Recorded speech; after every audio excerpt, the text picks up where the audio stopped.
이번 주간에 시내 영화관에서 개봉될 예정인 영화 한 편을 소개하고자 합니다. 제목은 무명입니다. 이 영화는 일제강점기에 이 땅 조선 반도에서 있었던 실화를 바탕으로 한 이야기입니다. 화면에 보이는 두 일본인이 주인공인데 이분들은 일본에서 조선으로 건너온 일본인 선교사입니다. 먼저 얼굴이 큰 사진으로 보이고 지금 노년의 사진으로 보이는 분이 바로 노리마츠 마사야스라고 하는 분입니다. 이분은 명문가의 아들로 태어나서 우연한 기회에 예수님의 복음을 듣고 예수님을 믿게 되었습니다. 그리고는 한평생 전도자로 살기로 결심을 합니다. 그런데 1895년 조선의 명성 황후가 일본인 자객들에 의해서 살해되었다는 소식을 듣고 그는 일본인의 한 사람으로서 양심의 가책을 느끼고 그 빚을 갚으려고 하는 마음으로 선교사로 자원하여 이듬해인 1896년에 한국 땅을 밟게 됩니다. 가해자의 나라에서 온 침략 백성인 일본 사람들을 조선 백성들이 어떻게 대했겠습니까? 경계하고 거부감을 표현했지만 온갖 수모를 견디면서 희생하는 가운데 그들은 함께 복음으로 연합하게 되었고 이제 노리마츠 선교사는 수원 최초의 교회인 동신교회를 세우는 귀한 일을 이루게 됩니다. 그로부터 몇 년 뒤인 1928년 이번에는 목포에 오다 나라지라고 하는 젊은이가 입국을 합니다. 이분은 젊어서 불교 집안에 태어나 승려가 되었던 분입니다. 승려로 살아가다가 복음을 듣고 그는 삶을 완전히 돌이키고 뜨거운 마음으로 예수 사랑을 실천하기를 소원하던 중에 조선으로 가라 하는 성령의 인도하심을 받고 그는 조선 말을 배워서 조선 말로 조선인들에게 복음을 전하기로 마음을 먹습니다. 그리고는 뜨거운 사랑으로 준비하여서 복음을 전했습니다. 설교했습니다. 그들과 함께 동역했습니다. 그러다가 심지어 독립운동가 수준의 모진 고문을 총독부로 받게 되고 그리고 결국 일본 본국으로 추방되기까지 이 나라 이 민족 우리 백성들의 영혼 구원을 위해서 최선을 다하여 사랑했던 그런 인물입니다. 그는 결국 본국으로 추방되었지만 그 후에도 일본으로 끌려와서 정착하게 될 수밖에 없었던 제일 한국인들에게 복음을 전하고 그들을 섬기는 일에 여생을 바쳤던 인물입니다. 처음 들어보시죠? 그래서 영화 제목이 무명입니다. 말 그대로 이름도 없이 빛도 없이 복음을 전하기 위하여 예수 사랑을 실천하기 위하여 애썼던 그 많은 분들이 우리 주변에 있었다는 사실을 이 영화는 말하고 있습니다. 그렇습니다. 세상은 하나님의 은혜 가운데 이토록 귀하고 복된 순간들로 채워져 있습니다. 하지만 우리가 살아가는 세상이 마치 돌아가는 작동되어지는 어떤 그 대세를 보자면 이분들과 같은 사랑과 희생이라고 말하기는 어려울 것 같습니다. 탐욕과 이기심으로 가득한 인생들은 틈만 나면 다툼과 갈등을 반복합니다. 그리고 크고 작은 싸움과 전쟁을 불사합니다. 그러다가도 좀 가라앉고 나면 화해하고 사랑으로 연합할 수 있으면 참으로 좋으련만 틈만 나면 그들은 보복하고 복수하려는 그 기세로 가득한 세상을 우리가 살아가고 있지 않습니까? 가만 보면 사람들은 자기 이름 드러나기를 참 좋아합니다. 그리고 누군가가 나를 무시하는 것 같으면 참을 수가 없습니다. 그리고 이 공동체의 화평이나 함께 받은 사명 같은 것보다는 내 기분이 더욱 더 중요하다고 늘 말합니다. 그래서 내 기분 나쁘면 다른 사람 마음이고 뭐고 아랑곳하지는 않습니다. 심지어 교회 공동체 안에서도 내가 원하는 대로 돼야 한다고 생각을 하면 다른 사람들한테 상처 주는 것 아무렇지도 않게 생각을 합니다. 심지어는 공동체를 막 흔들고 뒤집어 놓기도 합니다. 무엇 때문입니까? 내 마음, 내 만족, 내가 원하는, 내가 인정받는 것이 먼저이기 때문 아닙니까? 과연 무엇이 앞서 설명했던 노리마츠 또 오다 이 두 분의 선교사님처럼 사랑과 희생의 삶을 살 수 있도록 하게 될까요? 이분들은 비록 침략자의 나라에서 왔지만 우리들에게 이웃이 되기를 원했습니다. 그리고 형제가 되기를 원했습니다. 마치 예수 그리스도께서 하나님과 죄인들 사이에 중보자가 되기를 원하셨던 것처럼 예수님 이름을 알지 못했던 조선인들과 하나님 사이에 중보자가 되기를 원했습니다. 예수님께서 친히 희생의 화목 제물이 되어 주셨던 것처럼 그들은 온 삶으로 화목 제물이 되고자 힘썼습니다. 그 결과 이 땅의 수많은 사람들이 그들이 전해준 그리스도의 이름을 듣게 되었고 그 이름으로 말미암아 하나님과 화목하게 되었던 것 아닙니까? 그리고 우리 가운데에도 그 은혜의 물결이 흘러넘쳐서 생수가 되어 우리의 마른 목을 죽여주시는 것 아닙니까? 무엇이 이 은혜를 가능하게 했을까요? 오늘 본문 말씀을 보면 바울은 이 모든 것이 하나님께로부터 비롯됐다고 분명하게 일러주고 있습니다. 18절 말씀을 보니까 모든 것이 하나님께로 났으며 아멘입니까? 이 말씀은 하나님에 대한 가장 확실하고 분명한 선언입니다. 근원이신 하나님, 창조의 주인이신 하나님에 관한 선포이기도 합니다. 모든 것이 하나님께로부터 났습니다. 아멘입니까? 여러분, 이 한 가지 신앙의 고백만 분명히 가지고 있어도 인생길에서 흔들리지 않습니다. 넘어지지 않습니다. 낙심하지 않습니다. 하나님 곁에서 그 길을 벗어나게 되지 않습니다. 우리는 하나님께로부터 믿음을 받았습니다. 그리고 그것을 선물로 얻었으니 그것을 누릴 자에게 베풀어 주시고자 약속하신 그 은혜로부터 결코 떠날 수 없게 하시겠다는 거예요. 자, 생각을 해보십시오. 모든 것이 하나님께로부터 왔다면 살다가 좀 어려운 일 만나게 되었다고 해서 뭐 그렇게 절망할 필요가 있겠습니까? 어렵게 되면 어렵게 하신 분도 하나님이시니 견디게 하시지 않겠습니까? 이기게 하시지 않겠습니까? 또 반대로 뭐 조금 내가 하고자 하는 일이 잘 돼서 반짝반짝 한다고 해서 뭐 그렇게 교만을 떱니까? 뭐 그렇게 잘난 척을 하고 목이 곧은 백성으로 살 필요가 있겠습니까? 여러분이 이 두 가지 중에 어느 쪽이십니까? 아마 대부분 잘 돼서 감사한다라고 하기보다는 잘 안 된다고 불평하는 경우들이 더 많은 것 같기도 합니다.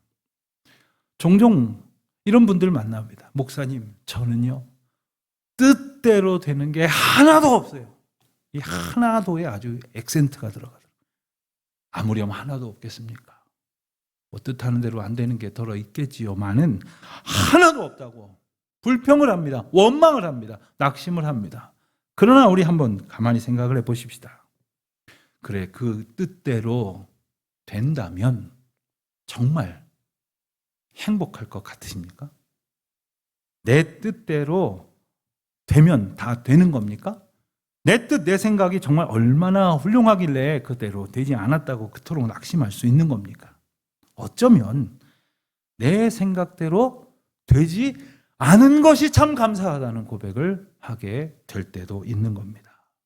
내 생각대로, 내 뜻대로, 내가 원하는 대로 됐다면 큰일 날 뻔했다. 이런 생각을 깨우치는 것이 철이 드는 것 아닙니까? 오늘 18절 말씀을 계속해서 보면 모든 것이 하나님께로부터 났다 하는 이 선언은 하나님께서 그리스도로 말미암아 우리를 하나님과 화목하게 하시려 하신다는 그 계획을 일러주시는 것으로 연결이 됩니다. 하나님의 계획, 그 하나님의 계획이 뭘까요? 하나님의 계획은 뭐냐 하면 하나님과 백성들의 관계가 가령 깨어졌다 하더라도 회복시키시려는 것이 하나님의 계획이에요.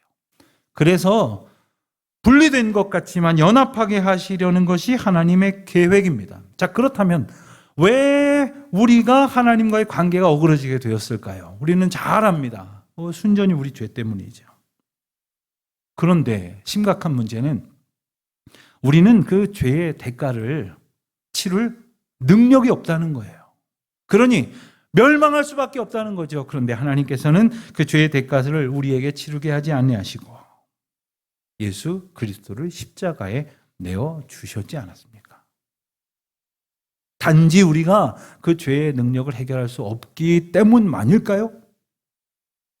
여기에는 더 큰 귀한 구원의 은혜가 있습니다. 그것은 바로 하나님께서 저와 여러분을 사랑하셨다는 사실입니다.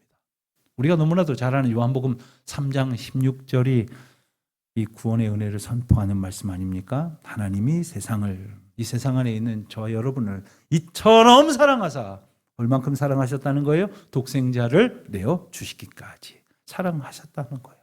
그렇기 때문에 그를 믿는 자는 멸망하지 아니하고, 그러니 주님께서 그리스도를 내어 주시지 않았더라면 우리는 멸망할 수밖에 없는 존재였으나 우리를 구원하시기로 작정하시고 기꺼이 그 대가를 그리스도를 내어주심으로 치르셨으니 이게 아니고 도대체 뭐가 은혜란 말입니까?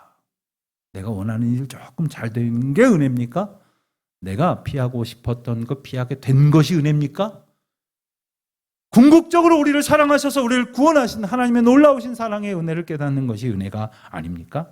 자, 그런데 하나님께서는 이 구원의 사건을 통해서 인간과 하나님이 화해하게 하셨다고 했는데 이것은 우리 각각의 개인적인 구원의 사건으로 끝나지 않았습니다.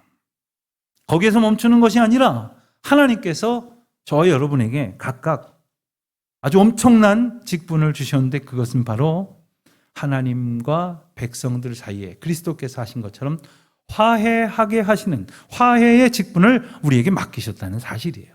그러니까 이 말을 쉽게 말하면 여러분이 가는 곳마다 하나님과 죄인들 사이에 화해가 역사가 일어나고, 그리고 죄인이 구원받는 놀라운 주권이 일어나고 하나님께로부터 멀어졌던 사람이 하나님의 은혜로 풍성하여지는 복을 얻게 된다, 이 말입니다. 여러분이 그런 존재들이에요. 저와 여러분을 그러한 화해의 사명자로 부르셨다는 사실입니다.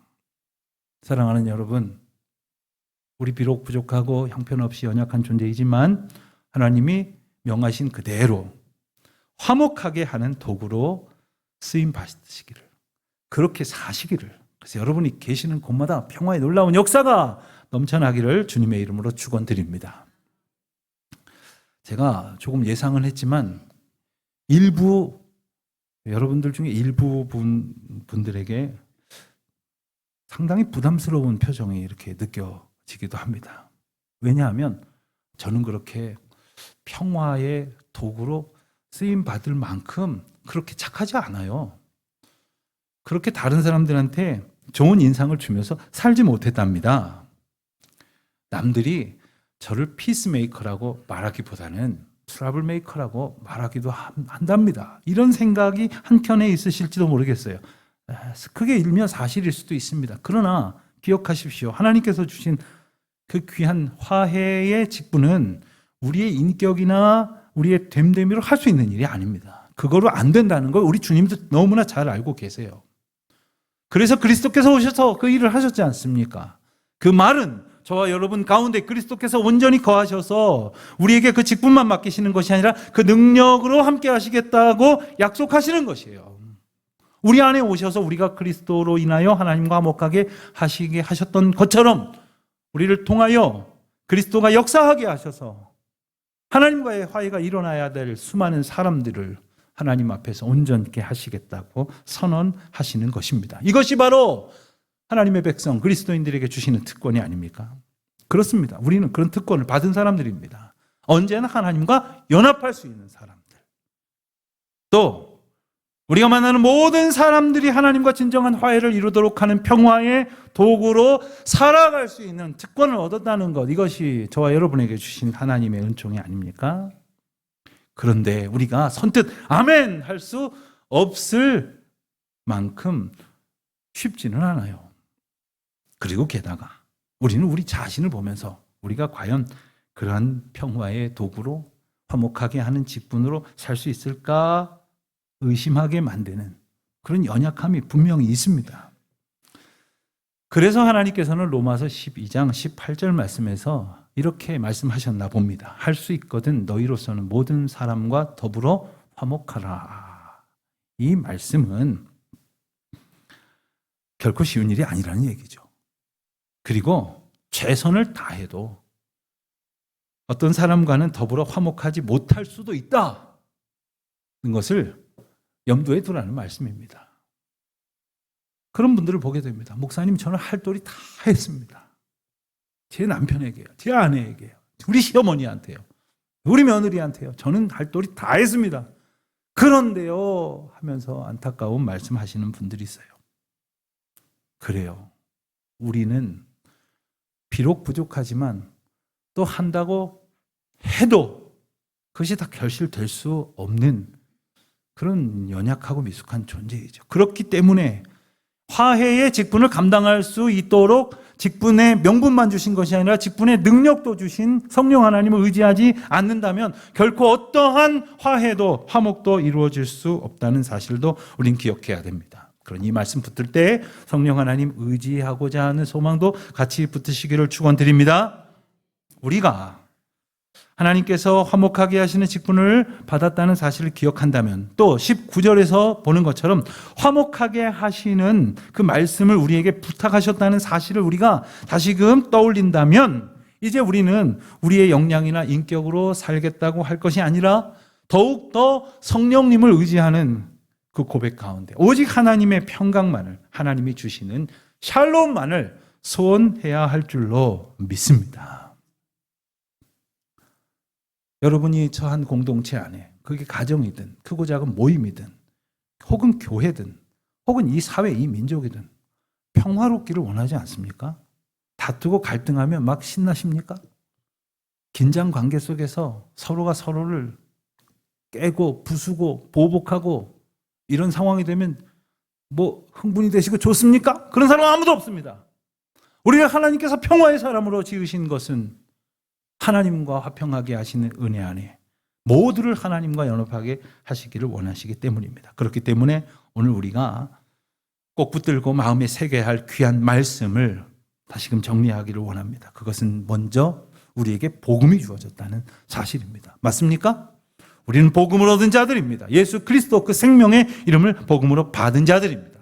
그 복음을 다른 말로 표현하면 화해의 복음이라고 오늘 말씀을 일러주십니다.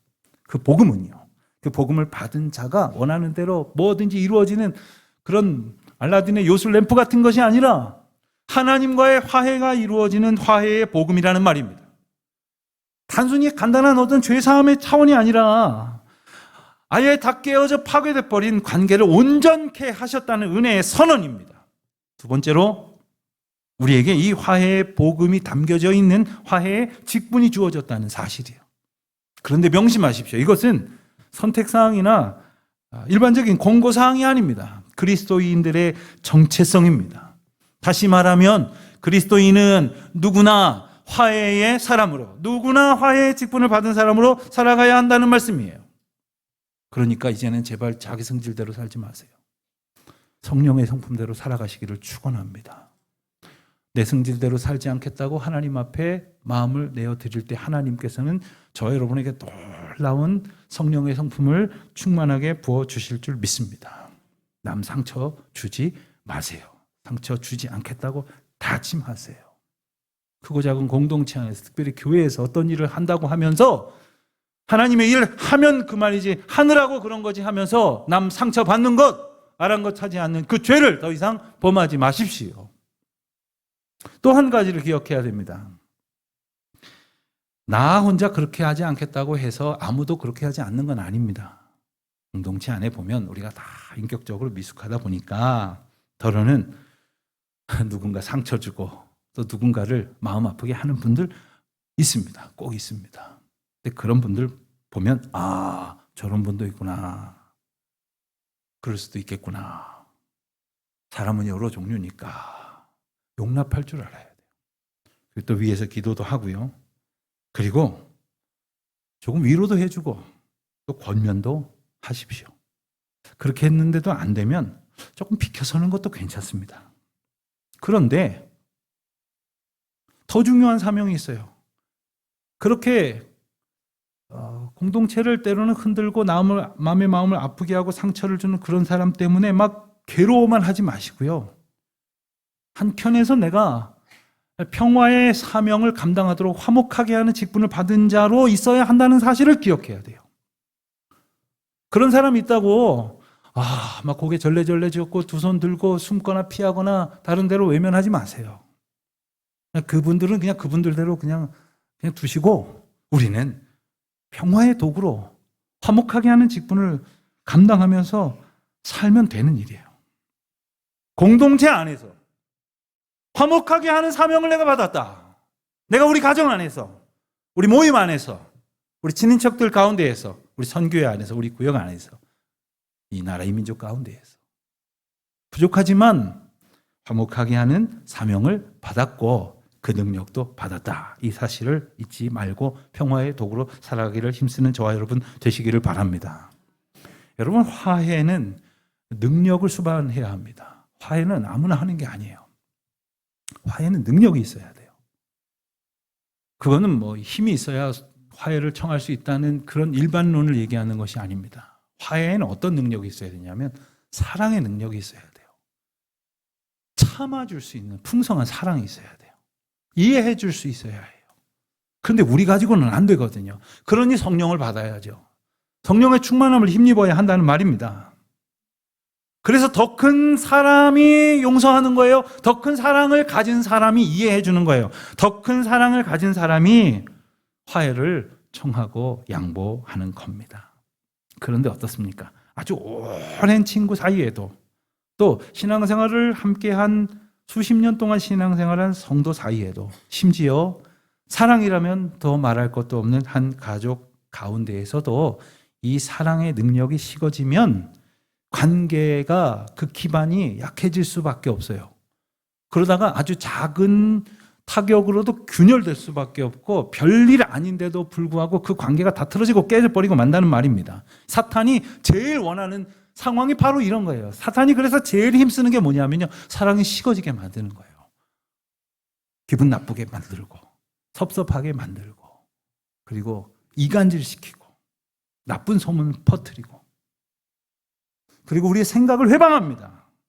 그래서 결국엔 사람들과 사람들 사이의 관계가 깨뜨려지고 하나님과의 관계를 어그러뜨립니다.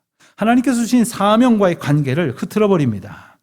이 다 깨지도록 만드는 것이 바로 사탄의 영적 전략이에요. 그러니 그런 마음이 솔솔 들어온다 그러면 내가 지금 공격받고 있구나, 당하고 있구나 생각하면 맞습니다. 그러니 그것보다 더 큰 능력, 하나님의 사랑의 능력을 얻을 때만이 우리 주님께서 세상을 사랑하사 이처럼 사랑하신 그 사랑의 능력으로 우리가 굳게 무장될 때 비로소 화해의 사람으로 살아갈 수 있다는 거예요.